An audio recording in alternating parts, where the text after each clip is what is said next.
Welcome to the Dennis Report. I'm Dennis Hatchison. So one of our provincial narratives goes like this. We have an election, there's a new government that's formed, and within 3 months, there's a distrust by the public for what the government is trying to do. That narrative at some point needs to go away, needs to be resolved, needs to feel better in our bellies. Today's guest is going to walk us through how do we start to understand that when a government needs to change its mind, it probably should be allowed to try because there's new information or something has changed and application of new policy needs to be implemented. I hope you very much enjoy what our guest has to say today because it helps us nurture a better narrative.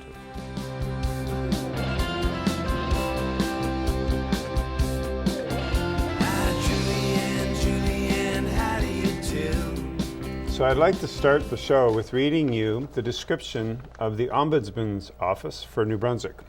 Bear with me, it is one sentence, believe it or not. Investigates complaints against administrative decisions and acts of officials of the New Brunswick government, agencies or organizations, and any of the municipalities of the province to determine if the decisions or actions were unreasonable, unjust, oppressive, or discriminatory, or made under a mistake of law or fact, or contrary to law, or by an abuse of discretion. How's that for a job description? Would you want to apply for it? Today's guest is Charles Murray, the Ombudsman of New Brunswick. Welcome to the show. Thank you. And I wanted to open with that because people don't quite know what you do. Right. I often describe it as we're the complaints department for government, but with a lot of the same goals. When people present a complaint, good organizations want to hear the complaint because they say to themselves, maybe we're doing something wrong here, and if we do it better, it'll be better for us too. So when I read that, when doing the research for the show, I thought, goodness, I should show up with a t-shirt with a bullseye on it. Because heck of a job description, but it can't capture everything you do. It's just a website, short, brief blip. Sure. So for the sake of our audience, can you walk us through a few minutes of the nuts and bolts of what an ombudsman and their department does? Sure. The Ombudsman's been around for a long time. The model actually goes back centuries, and we've had one in New Brunswick now. We're the second. We missed by 2 weeks of being the oldest ombudsman in the country. So we're coming up on our 50th year of being in office. And it comes back from a time when the king had an advisor that people could go to without angering the king to ask the king to reconsider. Okay. And that trusted advisor would then turn to the king and say, I've looked into this myself and maybe we should do something differently. So what we do typically is someone calls us. You can email us. We're toll free in the book, but most people call, and some people write us, and they say, look, I think I've been treated unfairly here, or I think this decision of government or of a government agency, a municipality, a school board, a hospital was wrong. Can you check it out? Can you help me? And we're not actually on the side of the complainant. We're an independent office, but we take the complaint and we say, let's investigate that. And then we recommend to government if maybe changes need to be made. So when we describe our mandate, we describe it in 3 words. We listen, we review, and then we report. So we take the complaint, we review the facts, and then we report to government and to the complainant what we found. And it's our experience that by doing that, oftentimes government is encouraged to look at something differently or to change their mind or to re-examine their policy. So the results are often very good for the complainant. Sometimes it doesn't change anything for the complainant, but it changes something for the next person in the same situation. Yeah. And I take it it's not just about winning. No. Because there's implicit in the structure is a power struggle of some sort. Right. You're trying to do something somewhat outside of that power struggle. The Ombudsman's office, the old symbol we used to have for the Ombudsman's office was an omega. And that's because it was seen as the office of last resort. Okay. Now, when I came in, we had an exercise and I said, I don't think too many people are getting that symbol. Yeah. So our new symbol is a lighthouse, right? Which is, we provide guidance to the ship to reach harbor and to avoid crashing on the rocks. The reality of it is that when people make a complaint and we make a recommendation, it's a win-win for both sides because the government has moved to a policy which is more effective, less likely to invite court challenge, oftentimes even saves money, and the complainant is not only gets the benefit of the change in policy, but also the sense that they've been listened to, and they've been brought into the process. Our services are free, and we are still seen as an office of last resort. So many people that come to us are people very much, I would say, on the margins of the society's power structures. If you take the guests of Her Majesty's institutions of jail and people are receiving social development, if you take those two populations, you've already accounted for over half of the complaints we receive. So these are people who basically don't have access to high-powered lawyers or lobbying firms or this sort of thing, and they're just saying, look, can you help me? To help give the audience a context as well, in a typical year or month, what would the volume be? And it'd be good too for audience to remember, we're doing this interview in early January. The review process is kicked in for each of the different offices that are technically arm's length from the government, but budget comes from government. So sometimes justification is based on volume and not just outcomes. You want to walk us through that? Because a lot of people don't know just how busy it is. Right. Well, our budget has actually been frozen now for a number of years, but the number of complaints is up sharply for us. And that's true of ombudsmen across the country. That's just a reality of the ombuds work now. In a typical year, as a guideline, I would say, assume we have 3,000 complaints in a year, plus or minus 1,000. So if there's an organized campaign or a particularly contentious decision of government, for example, the year that the government started its initiative for shale gas, we got that extra 1,000 complaints that year because people were quite concerned about that. Yeah, it was hot. So that's a typical year. Now that's up significantly of what it was even 5 years ago, but that's true across ombudsman's jurisdiction across the country, and that's.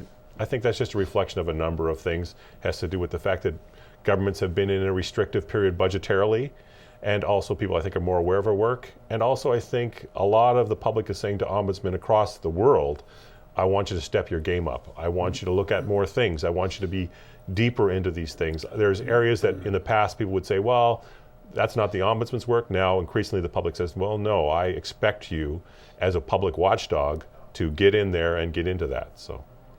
Interesting. So population is 750,000 people, 3,000 complaints. Your staff support to address those needs? Well, we have a small staff compared to other jurisdictions. When I began, we had a staff of 14. We always had some people who are on casuals, and we typically had a summer student and a law student at some point in the year. Our budget's been frozen, but our other costs, of course, haven't been frozen. So we now have a staff of 11. Those casual positions don't exist in the budget office anymore, and we can no longer, unfortunately, employ a summer student. So our staff, it's been tough for them in the sense that I now ask them to process roughly twice as many complaints as they were asked to process 5 years ago. And we've tried to do some things to speed that up, but at the same time, we don't want to shortchange the process. Part of what we do is we listen. Well, the integrity of your process is based on that. So we can't sort of say to someone when they call us, well, could you get to the point, please? We want to hear the entire part of their story, because sometimes the part that they don't think is significant from them, from our perspective, looking at it from our perspective of administrative error or error of fact or error of law, that's the part that we really tweak to. So we need to hear the whole story, and that takes time. So the caseload per investigator? You're going to look at a caseload of 300 plus or minus per year. 300 files that I expect them to close, if possible. Goodness. So now some of those files, of course, are done in a matter of an hour. Person calls, we do some investigation, we ask the department to look at it again, the department says, sure, we'll look at it again, and we say to the complainant, okay, the department has agreed to look at that again. If you have any further problems, call us back, and they don't call us back, and at a certain point we check up and say, no, it was rectified, we move on. Others are the deep ones that take hours and hours and hours of work. So that's like a project almost. That one shows up, it's got a quick beginning, middle, and an end.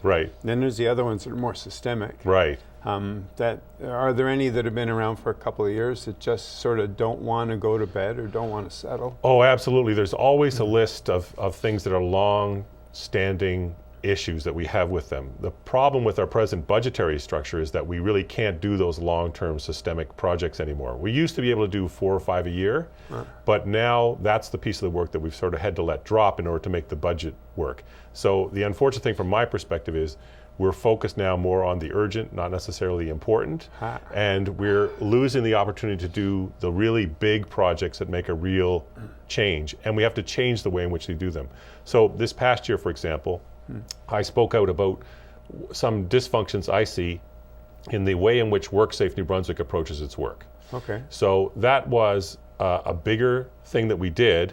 It was a combination of a lot of files we've had over a lot of years and a lot of concerns, but it wasn't a systemic investigation.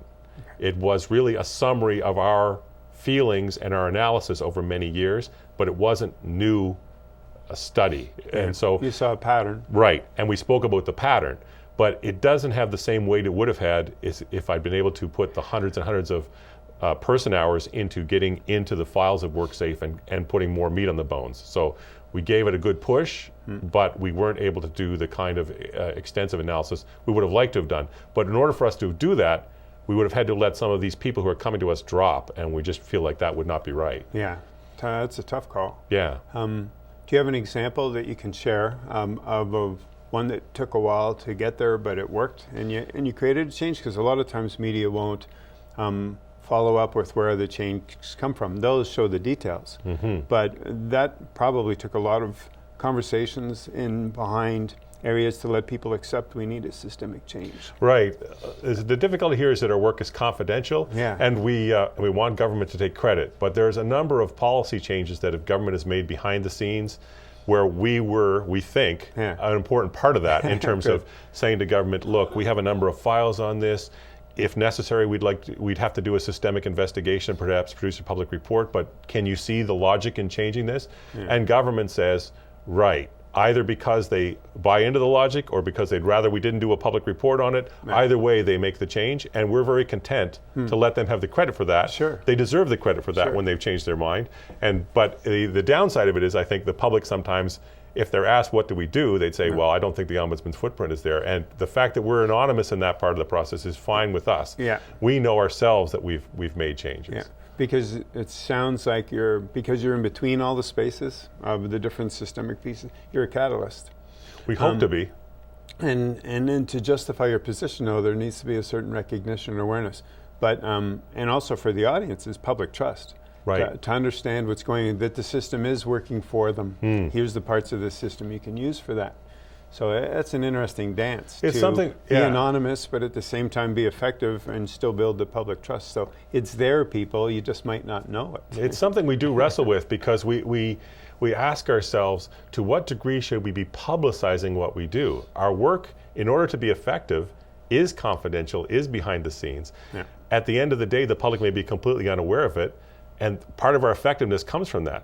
But at the same time, we do depend to some degree, particularly in a situation where government is setting budgets, on there being some public support for our work. Yeah. Otherwise, it's very easy for budgets to make cuts Yep. against us, which doesn't help the public. So we're all the time sort of treading that line. 5-6 years ago, the office had a dedicated person who was a media person and used to publicize what they did and Yeah. made sure the office had a profile. Well, that's of course That's one of the gone. positions that we had to let go in order to maintain our investigative strength. So Yeah. Yeah. it's one of those things. I myself struggle with this. This last year, I decided that I would open a Twitter account.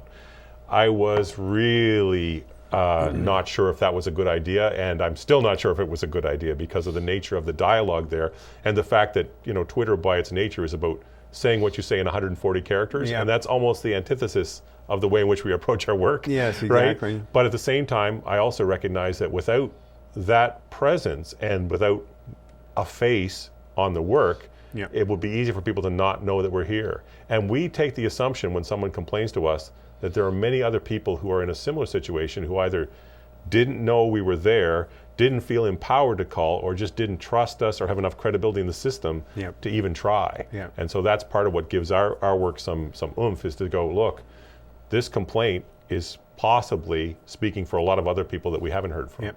And that's one of those shifts that community, you need to do, and that there are institutions and people in institutions and systems that are there to help you. And you might not know they're there. Anything that'll help build more public trust it's key time right now. For Yeah, the next 10 or 15 years, we have to work more at nurturing that public trust. I think one upside is you can say to the members of the public, quite honestly, our work is free. It doesn't cost the person who complains to us, and also that we protect the identity of the complainant. So if people don't know about our work, it's because we're doing it the correct way. That should give people confidence if they feel they've been treated unfairly to contact us. And we'll do our due diligence. We'll do an independent analysis and see if there's something there. So fun to think about a Twitter account for the Ombudsman who's supposed to be relatively anonymous and in the gaps. And then the nature of that platform, the way people talk on Twitter in general. It's fascinating to watch how the conversations or the dialogue tends to be different with a mantle or a handle, and it's some anonymity and the chip, chip, chip that comes out. Right. Do you have any stories you can share from Twitter, or has it been pretty straight up? No, Twitter's been exactly the experience I thought it would be. There's been studies of what psychiatrists call the online disinhibition effect, which is that people in the internet will say horrible things that they would never say in person. It's fascinating. And as a result, the whole well of dialogue is a bit poisoned by this continual snark and nastiness and character assassination and all of those things. At the same time, I think if you can be an example of rationality and responsibility and good humor in that, I think that gives people a little sense of who you are as a person too, and gives some sense to it. I always have this thing in myself in terms of how much of my personality is grafted into the work that we do. Mm-hmm. I love my work, and it's a real vocation for me. And I often say to people, if I win the lottery, I am still going to work the next day because this is the job I would do if it paid nothing and I had the means to do it. Yeah. But at the same time, the work is not about me as a person. Yeah. It's about the complaints we receive and our judgment and our analysis. So it's not an outgrowth of my personality, even though my passions and interests are deeply motivating to me to do the work. Yeah. It's not because I have an opinion that we say something. It's because our study, our analysis, the best evidence tells us that that's the thing to do. So we always have that tension between how much of this work do I sign with my own distinct signature, and how much of it is just the facts, ma'am. Yeah. Let's do what the studies show. Yeah, because you poked your head out a little bit not long ago when you spoke about trying to allow some wiggle room for politicians to change their mind, or political systems to change their mind. And I don't want to get to it right away, because I want you to wander into why you wanted to speak to that, because you must have seen a pattern. We on the outside as public might not know quite where it's coming from, because you have a unique perspective. Mm-hmm. But you've felt enough energy to want to speak about this publicly to see what would happen. And then after you walk us through what motivated you to do that, and what were you seeing, how much did media bend your message, what you were trying to get to what it became. And then I'd like to take a moment and read some of those same comments that appeared on the CBC website after you had done that, because it's fascinating to listen to people's reactions to things and how much they're off track. Right. Well, our office had been thinking about this for quite a few months, and it's an outgrowth of something that we see all the time in government. You have to understand that day to day in our work, we're trying to convince government to change its mind. We're saying to governments and government agencies, this policy is not working, this policy is not fair, this is an unintended result. How can we do something better and still get to the end? So it's a certain amount of flexibility in government is a real asset for us in convincing them. Yes.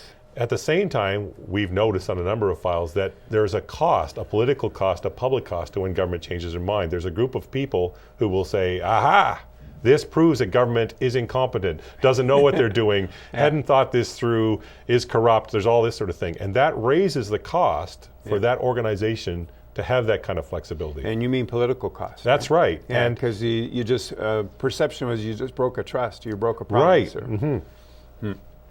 And so our hope was that in speaking to the public, we would ask the public to think about how they're speaking at times like that.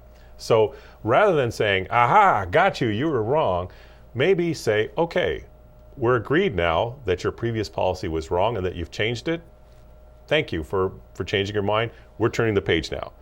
We're not forgetting that you did that, or we're not going to necessarily give you credit for getting it wrong in the first place, but we are going to give you some credit for being open to hearing from us, examining the situation, and being flexible enough to not be trapped by your previous decision. I would rather have a government that changed its mind than one that stayed wrong in perpetuity Yeah. because it was hard for them to change their mind. Yep. And so part of what we wanted to say as an office, and the whole staff worked on this, I just happened to be the person that ends up signing it, Yeah. was to say to the public, look, be careful and thoughtful and not personal at those moments when government changes its mind, and recognize that that's actually the kind of government we would like to have as a society. Yep. We'd like to have a government that's open, that's rational, that's responsive.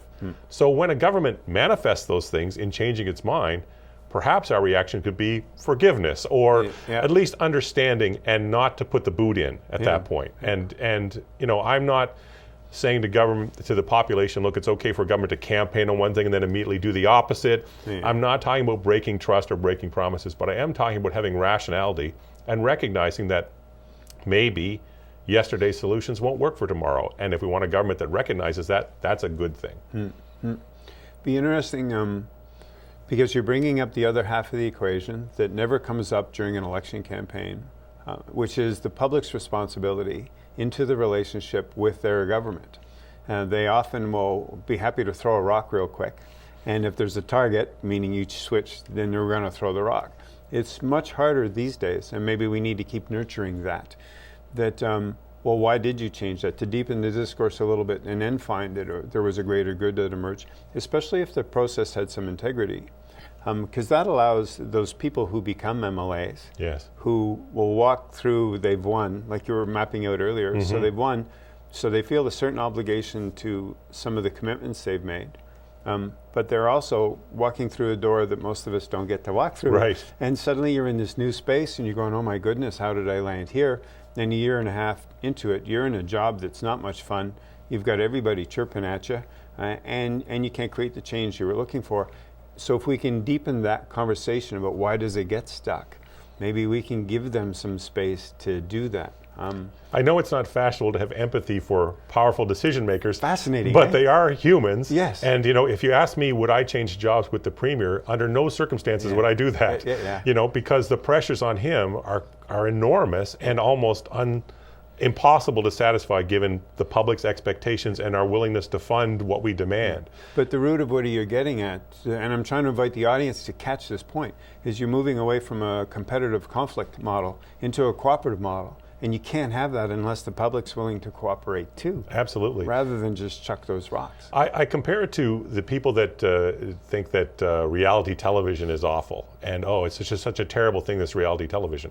Well, You're admitting you watch this now? No, I don't actually. But the people who complain to me, there's a simple math process there. If no one watched reality television, it wouldn't be on TV. That's right. Now, if we as a populace want to be governed by people who are thoughtful, open-minded, and rational, we need to send signals that that's the kind of people we're looking to be our representatives. Yeah. If, on the other hand, we want to say, I'm more interested in their personalities, their physical appearance, the fact that they have an ideological purity which resists all incursions by evidence, if that's what we want, if we want closed-minded people, then we have to think about the way we talk to them and about them, what signals does it send? Yeah. One of those great axes of dysfunction, and you might not be able to speak to this, is oftentimes you hear in the election process, I'll vote for you if you get me a job. I'll vote for you if you pave my road. that turning your vote into a chit for a favor drives me bonkers, to be honest with you. So how do you get the public to let go of that pattern of behavior because they see it as a reward mechanism? The result is over time, 40 years later, we're no better off than we were 40 years ago because the pattern from the voter reinforces for the possible candidate, I've got leverage, I can get you this, I can get you that, and I've got my 10% difference in the votes, I just won, now I got to go deliver that. Meanwhile, systemic problems are through our hospitals, through our education system, through our environment. So that to me is the language of disempowerment. When a person says, okay, can you get me a job? What we're really saying is, I'm giving up on the fact that you'll actually address bigger society goals. I don't think you'll do that, or if you do, it won't make a difference to me. So now I'm reduced to a very economic actor. I'm really only interested in things that show a direct benefit for me. And that shows to me a poverty of understanding about the way in which community works and the way in which our society works. And of course, you can't eat bread that doesn't exist. High-minded morals are all fine and high ideals are fine. There has to be practical things. But to me, when people reduce elections to what can you get for this riding or what can you get for this, this individual, we're really selling our votes awfully cheaply at that point, because we're accepting small sandwiches when really there's an entire large banquet of things that we should be addressing. And I understand the cynicism that makes people go, yes, but that will never be addressed anyway, so I'm taking the crumbs. And similarly, the candidates who surface, especially the incumbents, often define themselves in terms of the money they brought to the constituency or the riding. And I always wondered, why are you doing that? Because your responsibility is so much more. But the feedback they get is, well, you must be successful because you were with the party in power, and here's the cookies that we got for share. And somehow we need to break that mold. So you're somewhere in that process behind the scenes trying to break that mold. And Joe Q Public needs to let go of that. And maybe this is a good place to slide to some of those comments. So you've heard Mr. Murray map out what the intention was with allow politicians to change their mind, allow political change to shift because of new evidence, or maybe there was a heartfelt awareness that maybe we should be doing this a different way instead of another way. But then you get the comments from the CBC website, and here's one of them. It says that we need to stop expecting politicians to bat 1,000. That's not realistic. Murray said, guess what you said? Yeah. For the love of God, man, we'd like to see them bat $1.10. This would be a vast improvement over what we've seen over the past number of governments. So they're having fun with it, but it's an interesting sentiment too, right? That's one of the comments that I actually really, really like to some degree. First of all, I love the fact that it was a baseball metaphor and he grabbed it and ran with it. I also understand that feeling that was I making excuses for government failure, which is, again, I understand why people would resist that. But let's be fair, and I say this to New Brunswickers all the time, this is not a failed society. As a society, we're not batting $1.10. No, we have so much. We have so much. Of course, there are things we could do better, and we should be working on making those better. But if you compare the way in which we're providing education, transportation, healthcare for our populace, by world standards, this is a tremendously successful society. Now, again, could we do better? Should we do better? Absolutely. But I don't think it helps us to say it's $1.10 that we're batting. We're probably, look across the world and ask the average person from any number of countries, would they trade places with us and our government? They would do it in a heartbeat. Yeah, you're speaking to one of those core values that need to surface more, so thank you for bringing it up. It's about gratitude. Yes. Be grateful for what we have and give that pause and a bit of thanks. It shifts everything inside of you for how you move forward. But then you get this kind of comment. So, talking like an appointed hack. So, you've never been called a hack before, have you? Oh, I'm sure many times. If we keep giving our politicians chances and they deceive us, telling us to make sacrifice, then they turn around and give those sacrifices to big business and tell us to tighten our belts. That's a major theme in New Brunswick. So while it's got an edge to it, and this person's title is Get Them Out, so you know where they're coming from. But it's also part of that narrative that stumbles us. It doesn't get us where we need to go. And at the same time, it's an honest emotion. Sure. I mean, when you unwrap that, there's several layers of that, right? There's a layer which is about, calling me a hack. Well, okay, let's talk about the process whereby the committee of non-partisan New Brunswickers who, did a headhunt and led to choosing me for the job. Maybe get some education there about how ombudsmen are now chosen in the province. But there's a level past that, because that cynicism might still be there, even if you did explain that process. There's a level past that which has to do with a person. I think that person is expressing, among other things, a feeling that fundamentally the society is ordered to protect certain moneyed, powerful corporate interests and not the interests of individuals. That's a sentiment I understand. So I'll pause you right there. We're going to pick that right up. We're going to break briefly for commercials, and we'll be right back.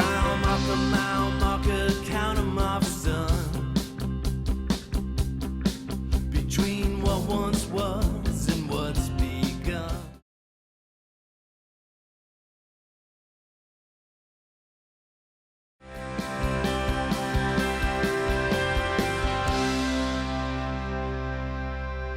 We're here today with Charles Murray, who's the Ombudsman of the province, and we were just going through a quick review of comments on a website regarding his speaking openly about government being allowed to change its mind. And we were speaking to one in particular about talking like an appointed hack, giving our politicians chances to deceive us, and then they turn around and give those sacrifices that we make to big business. And you were making a great point just as we went to commercial. Well, I think when we unwrap that comment and the various layers of it, part of it is a belief very fundamentally by that poster that the society is not ordered to help the little guy, but it's ordered to protect corporate interests, large, powerful interests who don't need the help. And I get that sentiment. Our office exists in part to try to give the lie to that statement. And one of the things I say when people talk about the society, could it be better? Failed societies don't even have an ombudsman, right? They are not interested in creating an office in which people can make complaints, at no charge to themselves and have an independent person investigate them. So I certainly get that. I don't take it personally. I say to myself, right, that's a person who's speaking on behalf of a feeling that a lot of New Brunswickers have, that their voices don't matter compared to stronger corporate interests. Yeah, and there's another narrative that constantly plays through, especially as we get to budget time, which is coming provincially, about size of the civil service is too big, the ratio to be, and that's all, for me, they're all skewed arguments. They're trying to work an angle rather than get to a truth, and that creates a distrust too. And then you end up having to play in that sandbox to try to help people have confidence that it's okay to let governments change their mind because there is a greater good that popped up through the process, as opposed to controlling the outcome. You got it.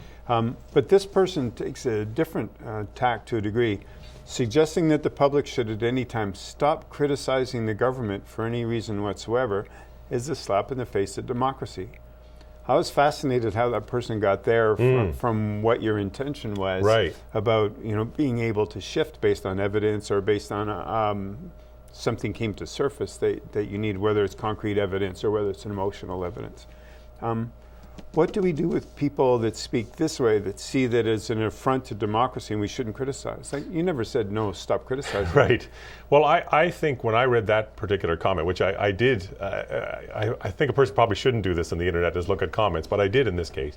I think there's two parts of that. First of all, the headline of the story probably didn't help that person grasp what I was saying. The story also didn't link to my actual commentary. And the story ended with a mentioning that the government is currently reviewing officers. Pretty well framed up on it, wasn't it? When you frame the story in that way, that's a pretty natural response. Right. The reality of what I was saying, I think, comes across in the column and in the op-ed piece, which people can see, even now they can see it on our Facebook page. And it wasn't to say people shouldn't criticize government. Of course, people should criticize government. I'm not in the role to be a government critic or a government cheerleader. My role is to analyze independently, and many times when we analyze, we find that no, in fact, government's decision was fine, and maybe the person is it's not the position they're happy with, but that doesn't mean it's unfair or was done in a way which is unfair. So that's the reality of our work. I'm not here to kick at government. I'm not here to pat them on the back either. I'm here to try to make their better angels come out. But good phrase. Part of what's happening in public dialogue, voices like mine, and it's because of the office, are so rare. People tend to interpret everything that they hear through the normal filter. And the normal filter of discussing government is that there's two teams. There's one team that is a just relentless cheerleader, that everything this government does is wonderful, and any problems they have are the result of the previous government. And the other team is everything the government does is terrible and awful, and we have to throw those bums out and replace them with someone else, at which point things may or may not get better.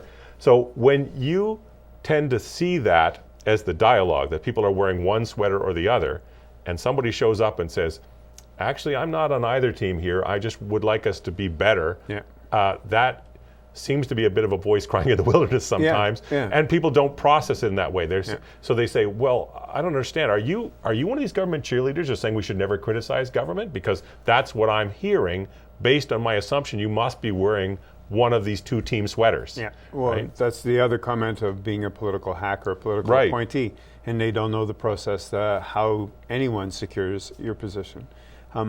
What you speak to also resonates during election times. I want to connect what you just said about wear this sweater, wear that sweater, with the 40% that don't show up to vote. Right. Because that's where that is born.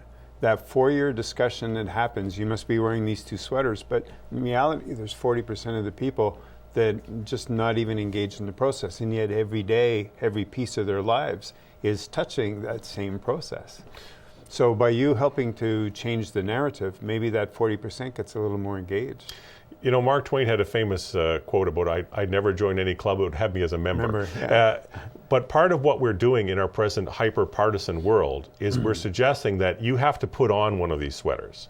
And if you put on the red sweater, you have to be backing the red team at every juncture. Even if they do the same thing the blue team used to do, that you used to think was terrible because the blue team did it, now you've got to cheer it because the red team is doing it. This is the kind of dialogue. And so it's not surprising when people see that they say, you know what, I would rather not be part of that game. I would rather step away from that process because that's not how I see the world. And the reality is, in our day-to-day lives, is not how we see the world. Right? Yeah. We're complex people have a complex set of beliefs, and they're in dynamic tension with each other. Very good. We don't actually choose the environment or the economy. That's right. not the world in which we live. Yeah. So when politicians or the process of partisanship presents us with those sort of choices, it's not surprising that a number of people say, I'm sorry, I don't see the rationality in that. I don't see the appeal of that. And what's more, I don't have the confidence or the trust that if I choose one, they're going to coherently, consistently even do the thing that they're saying they're doing.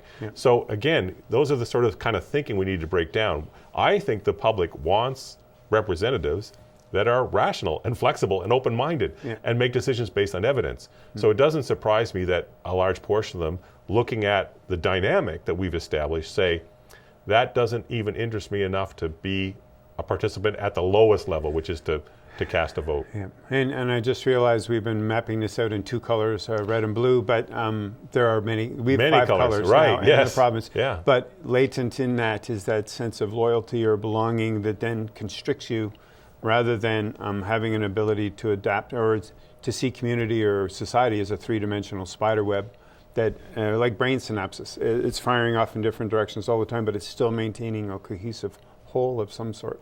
And people have certain ways in which they frame the world, and they analyze and go through the world in that way. And we may never agree on those frames because those are a product of our background, our learning, what life has taught us. But the shared space, which we cohabit as a society, is about how we combine our shared interests to do something we couldn't do individually. Yes. So part of that has to involve putting some of that aside. Even though we have our beliefs and our core values and we want to maintain those, we have to recognize that excessive partisanship is the enemy of cooperation. It's the enemy of effectiveness. And that's when people see a hyper-partisanized system, as they do see in politics, and this is not, again, I'm not kicking at the present government or even at New Brunswick as a society. Process. Look to our neighbors to the south for hyper-partisanship if you want to see the example, because sometimes we're better able to accept it in others, and we can see it for what it is in others. Where with ourselves, we're a little more blind to it. But, it's too close. when we look at that, we can see the dysfunction in it because it doesn't relate to who we are as people. As people, most of us have the attitude that if someone needs help, we'd like to give them help. That's our compassion as human beings. At the same time, if we saw someone who we thought didn't need the help, who was taking advantage of our generosity, we'd be angry about that. So that is 2 parts of a complex way of compassionately addressing a problem. If we create a world in which there's only 2 options, in one of these options, you give help to everyone, even if they don't deserve it, right? And in the other option, you say to everybody, you're on your own. If you really bear down and help yourself, you'll help yourself. Even those who can't, right? It's not a surprise that the public steps back from that and says, sorry, I refuse to play this game. That's not how the world works, and I'm not attracted to people who tell me that's how the world works. It breaks down into 2 parts, and it's so much more than that. So emergence of a new model maybe one day? Or new people wanting to elect office, or for me it's a greater public conversation where the voters get it?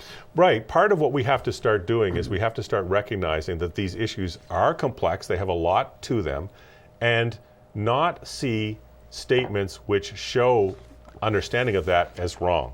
Yes. So one of the things that's Don't happening judge it. right now in the United States is both of the nominations for president are being dominated by the outsider, right? The person who is saying, well, your right-wingness is not sufficiently right-wing, it needs to be more right-wing, is gaining an advantage in the Republican primary. The person who is saying your left-wing analysis is not left-wing enough for me is gaining the advantage, some of the advantages in the Democratic primary, sort of stealing some of that, because they have the advantage of this ideological orthodoxy, right?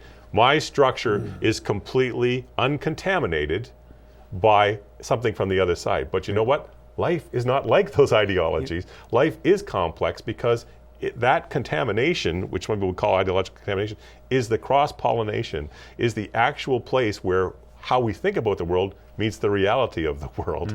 And that's the place where we all live. Yeah. That's the place where, sometime of the day I do the thing that I want to do, and sometimes I do the thing I have to do, and sometimes sometimes I'm strict with myself, and sometimes I'm not. That's just the reality of what it is to live. And as a society, we need to start asking ourselves to think about government in a way that reflects the way we actually live, and not some theoretical way which we actually know doesn't work in practice. Yeah, because we now, we've studied everything to death. We've got so many studies and so many shelves filled with reports, and they never turn into an action. And it seems to be that's where that action is stuck. So if there's, I hate using the word capital, but if there's political capital to be gained by being flexible, and if Joe Q. Public could deal with that, you would get the evidence-based policy that you're looking for. You would get 5 sides of a legislature saying, yeah, we agree with that. What a fascinating feeling that would be, that everybody agreed to something. My experience in government, and I was a policy advisor in the Department of Health for many years, is that typically governments, it's not a problem with them knowing what the right thing to do is. Typically, analysis and advice is given is quite good. The hard part is to try to chart a course to make that a reality in this process, where governments look at something and say, this would be the right thing to do, but if we did that, this would be the pushback, this would where it would break down, that sort of thing, and that's what makes it hard. What that brings to mind is there's been lots of kerfuffle the past 3 or 4 elections on electoral reform. Right. Which would mean a party in power would literally need to put into place legislation that means it might not be in power next time. Right. And so you can have these great coffee table conversations about electoral reform, proportional representation, all that stuff. But when it comes to it, there's a profound agreement that no one would ever actually do it. Right. Because it would mean putting themselves out of office. And I keep thinking, why did you come to that conclusion? Because if it's for this heartfelt greater good, because this system got us this far, so maybe we need to tweak now for this system. We do it with technology. We do it with our households. Why don't we do it with our political process? Right. It's a fascinating thing and it would be the public that brings that up first, which would then bury any possible chance for any political entity to want to do it. And then it's also, maybe the system isn't broken. Maybe there's that 40% that choose not to participate are the problem. So if everyone was engaged in a variety of choices, you would have the mix of voices in your legislature to give you the balanced conversation. It's fascinating. There's 2 aspects to this that spring to my mind. One is it's very difficult for a person to say the system which put them in power isn't a meritocracy, right? To say that, well, an accident of, and we have seen this in a number of governments where the government's elected, and from the very beginning, they don't, in fact, have a majority of the people voting for them. Now, when they see the world as it's important for them to be in power, they're not going to address that point. They're not going to broadcast from the headlines from the top of the towers that the majority of people who voted actually didn't vote for me in the last election. Well, right? That's seen as self-limiting. Yeah, right? That's always one of those math things I wish the media would add to the narrative, because so-and-so won with this percentage of the vote. Right. The percentage of the vote cast. Right. That's a very different thing than the percentage of the total potential votes. Right. And so the winner tends to always win with 22 to 23% of the total potential votes. Right. So you don't stand up then as an MLA and go, well, the majority of the people voted for me. No, 70-some-odd% didn't vote for you. So you have a whole communication obligation to try to connect with the people you're now representing who did not vote for you. It takes a huge amount of humility to be elected to public office and begin by acknowledging that the vast majority of people in the community didn't actually vote for you. That would take a unique sort of perspective. It'd be wonderful if it occurred. Yeah. To me, part of the way out of that sort of thinking is to recognize that government's effectiveness as an entity, in part, is very much dependent on how much the public supports it in its everyday, buys in, cooperates, gives non-paid support to certain initiatives, so that if the government is saying, put on your seatbelt when you drive, right? That doesn't take hold in the populace because people say, I see a police officer, I don't want to get a fine, right? It takes place in part because the public goes, right, that's a good idea. That's the social pressure that creates the buy-in. Yeah. So if you can convince the people who are making these decisions that allowing the public in, being part of the conversation, giving up some of your own personal power will actually have a magnifying effect because it'll increase your effectiveness. Maybe you can change the math in that equation from their perspective. But as long as you're trapped into sort of traditional paradigms of, look, we're in power now, and on the other side of the legislature is someone else who wants to take the power from us and give it to them, as long as you're locked into that sort of way of seeing the world, it's very hard to get to those sort of solutions. We're stuck in. Budgets tend to be places where that dynamic manifests itself a lot. So this is going to date our show a little bit, but because we're walking into a budget process, that's the narrative that's running through the media right now. They got to roll out their budget for their second term. They're going to do the tough stuff now because they want to have a nice soft budget come their fourth term so they can get reelected. That needs to go away because any given year is going to be a tough year. Right. Any given year has all kinds of potential to it. Right. And we don't take advantage of the potentials, and we're such a small place. Right. That there's got to be some way we can roll it over and get at poverty issues or get at those adaptability issues for social innovation or technological innovation, or what's the industry. And does the old industrial model still apply, or do we drop that? Do we sunset it? Former guest Peter Lindfeld speaks about how do we sunset industries so that New Brunswick can hum. I keep wanting food to make its way because New Brunswick has three, our identity's forged on three things: fishing, farming, and forestry. Two of them get a lot of attention. The farming one just doesn't get any traction, although it's getting there. I mean, I don't mean to disparage the traditional media, but I can guarantee you, why not? With my because I understand they're trying to do a job too. Yes, and I know. And they also, they're also reflecting a marketplace that we're creating, right? Yeah. But there where some of that change could occur. Absolutely. If they would just shift their perception. Absolutely. A bit. So I don't know what's in the budget. But one of the things I can guarantee you is, soon after the budget comes out, maybe immediately after the budget comes out, there will be immediate discussion of that sort of process question. Yes. It'll be about, what does this mean for the government's chances of re-election? What does this mean to the opposition's chances of what sort of leader will come up against this?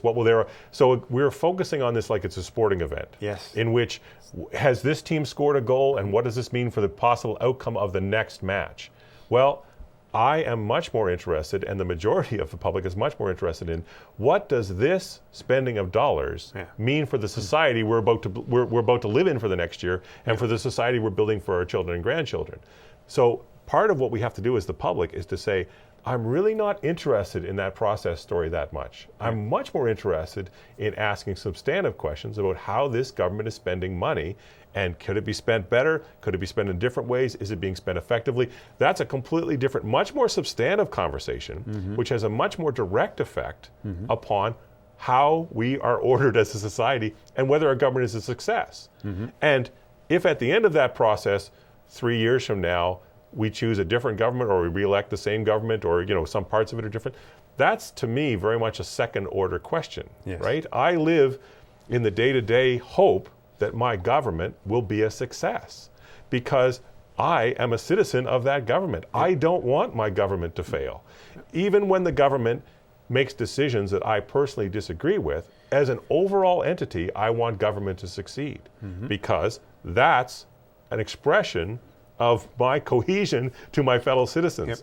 When instead I think about government as they and them, and the people driving government as members of this team or members of that team, I'm already looking at the thing in a way that distances me from my ownership, from my agency, from my involvement, from my sense of community, all the things that actually make government succeed, make communities succeed. I'm now watching the Super Bowl. Yeah, it disenfranchises people from the process. Big time. And also just behind what you're mapping out for us, so thank you so much for doing that, is the amount of waste that occurs when you map out it's 2 teams or 3 teams, rather than we're responsible to the whole. Because the amount of transition cost is insane. And we're incentivizing government to look at policy decisions through that filter. Rather than saying, what's the evidence here? Is this program working? Could we do something differently? We're building into their decision tree. And if we did this, what would the opposition say? Would it cost us votes? Would we be criticized in this way? Would we be criticized in that way? So we, as the consumers in this marketplace, keep buying packaging when we should be saying to the producers of this, I don't really care about the packaging. I'm interested in the contents, right? That's the thing I want. That's the thing I want to discuss. Now that's a deeper conversation, right? And a certain organizational thing has to happen, because it means community's got to get its act together, or more than just the activists rallying for their cause, because they're trying to win just as much as the other ones are trying to win. So there needs to be a breakthrough there. But so do you have a process in mind, or what does that look like? Well, I think I try to model that in the work that we do, is to try to be, first of all, try to be thoughtful.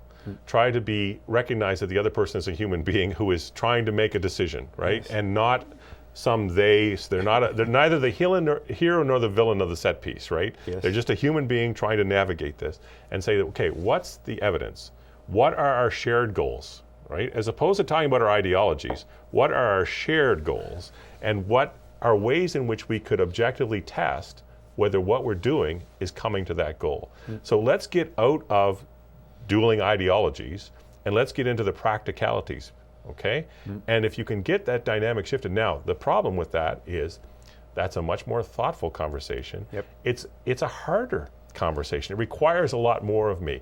And in a system in which people feel disenfranchised, it feels better to just have a kick at the powerful and to say, you know what, it's all corrupt. It's, they don't understand me, right? It's harder to say, let's talk about this. Well, to play devil's advocate with that for a bit, with that idea, is that to support where you want to go, there are an awful lot of people who are finally waking up and paying attention. There's movements. Social media is a good place where this will happen. So if it's the MB Power thing and 38,000 people popping up on Facebook because someone created a space for that to gather, and boom, they're there. That was all heart energy. There's angst and all that stuff, but they were cranked about process. They're not engineers, they're not electrical wizards, but they know their province and they know their home, and they wanted to have a say. So if that can awaken, and if there is a need for that deeper conversation, then it's like we're closer than we were 20 years ago. Absolutely. If you look at what's happening technologically, start with the model we have in New Brunswick. The model that we have was formed at a time when there wasn't really any form of mass communication. There wasn't radio, right? There were newspapers, and that's about it. So you sent a delegate to Fredericton, which was a journey of some time, right, to get there. And they deliberated, and they came back, and there was maybe discussion and so on and so forth. So that's the model we built, which is very much what you have to do. You have to build a representative, and the representative goes, and you more or less, Benthamite, trust the representative to use their best judgment, and then maybe you make a different decision based on very large policy outcomes. Technologically now, we're at a point where the cost of interaction, of polling and getting people's feedback is going to zero, right? It can be done through the internet so cheaply. So there's actually an opportunity now for an incredible amount of discussion, buy-in, knowledge sharing, best practice sharing, all this stuff. We can have a true conversation about this. And people who in a previous time would have thought, well, maybe it's just me, can now go on the internet and instantly find a community, no matter what they think. Crazy, not crazy, they can find a community of people saying, hey, you're absolutely right, I agree with you, right? So the danger of this new technology is those become echo chambers where we reinforce ourselves. But the possibility is that we'll have a real conversation in which the public is more energized, more informed, and more empowered because they have the capacity for this feedback. That's where our technology is taking us as a society. But we are still in the model of government that we inherited from the 1800s and from before then. And for the people who are inside that system works for them. So it's difficult for them to say, I agree, I'm going to set some of my ego and some of my power aside and enter into this new age. So that points to the real change is going to come from out there and not inside the system. And just so that we're aware as we're talking away here, earlier we were talking about how insane some of the conversation can be on the internet. Right. So we're also, it's with grace that we're saying the positive side, that the conversation can be quite cohesive and quite dynamic on social media. And I'm always a fan of the face-to-face. Yes. So with great gatherings and stuff, large-scale community consensus decision and things, it's like that moment has come back again. And we need to go back to sitting in a circle in a large group with the blank wall up there and say, what do we care about for our community? What do we want to see better? And the items start to go on the wall, and then the discussion groups start to happen. Because there's something about being face-to-face. Because we share it, we literally feel the vibe off the other person. Absolutely. We've all had this experience on the internet where a discussion has gone crazily wrong, and by the end of it, somebody's calling somebody else a Nazi, and Godwin's law has been those sort of flame wars on the internet are legion, and they happen very quickly. Yeah. And part of the reason they happen is because there's anonymity. Part of the reason they happen is because there's a loss of tone, right? I only see the words you typed. Yeah. I'm looking at the face to face. We can't have those same. It's much harder for me to say hurtful things to your face when I see your face looking at me. It's much, and when you have a nuance in your gesture or your tone, I pick it up face to face. And in listening, even on internet listening, that anger or rage is coming from somewhere that needs to almost be given a hug, rather than a pushback. Because there was enough energy there to even offer the comment. So underneath it, if you can get there, that's it. There really is a concern for wanting something to be better. If that first round of response, that first kind of, it's all nonsense, it's all garbage, I don't trust any of these people, that is a quick, reflexive, emotional response. Yeah. And I think we have to, while recognizing the future is not going to be built on that, we have to also recognize, okay, that person is speaking from an experience, from an emotional truth that's true for them. Yeah. Now, if that's all we contribute to the public discourse, don't be surprised to see the people who make decisions say, I'm not interested in having people just vent at me and say, call me awful names. Yeah. But if we can get past that to what's underlying it, I think we'll find underneath that is the real meat where things get better. So in some ways, we need to go through the steps. And one of the steps is always going through the hurt. It's a given, And also it's not spend all the energy defining the problem, but also spend as much energy finding your solutions. We have about 2 minutes left. Wow. How do you want to wrap up so people will remember you forever on the internet for saying profundities at the end of the show? No. Okay. Well, I don't think I want to say profundities. I want to advertise for our website, our Facebook page, our toll-free number, all of which you can Google and access because our services are free. We are available to people who have complaints, and we do, I hope, if we're not listening, I want to know about it, but we do listen and take people's concerns seriously, and to recognize that our goal is to try to restitch broken relationships between citizens and their governments, to recognize that, yes, maybe you have been treated unfairly. We want to hear about that and see if there is a way for us to work, you and us and government, to work together to find something that works better. And that is really the society we all want to live in. That's why 50 years ago, at the height of sort of, people power, we started to adopt this ombudsman model from Europe, and the model is still valid today and still provides good benefits today. Thank you. My pleasure. It was a great interview. I enjoyed it. Fun. So, thank you for watching. Deeply appreciated. We will scroll at the end of the show the different contact points with the Ombudsman's office. And as always, be good, have fun, and love each other. To contact the New Brunswick Ombudsman's office, call 1-888-465-1100 or visit their website, ombudnb.ca.